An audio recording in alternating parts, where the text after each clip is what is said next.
So, tapos na tayo. Naririnig na natin sa Thermomix. Tinatawag na tayo. Ibig sabihin, tapos na siya. So, itatap lang natin siya para mag-stop.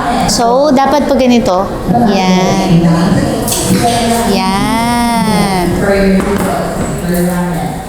Okay. And then, re-remove na natin siya here. At nandito na yung ating pumpkin soup. So, ito na yung ating pumpkin soup. Tapos na. And then, add 30 roasted cashew nuts.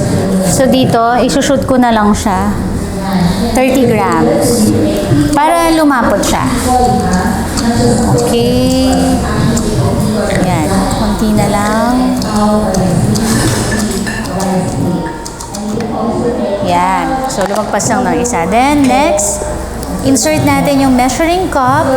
So, ito yung measuring cup natin for, yan, mixing bowl. And then, yan, yan, 1 minute. So, let's wait for 1 minute.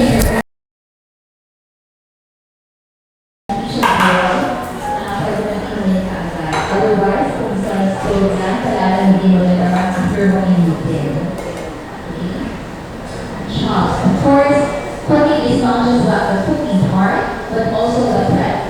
To use the ingredients prep, we have a chalkboard and show you a short video on how we can use Thermomix to prep our ingredients.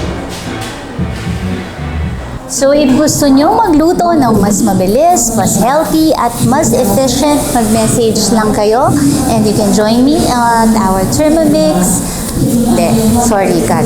Kung gusto nyo magluto ng mas mabilis at mas efficient, don't forget to like, share, and subscribe ang ating Thermi Kitchen page at YouTube channel. Happy cooking!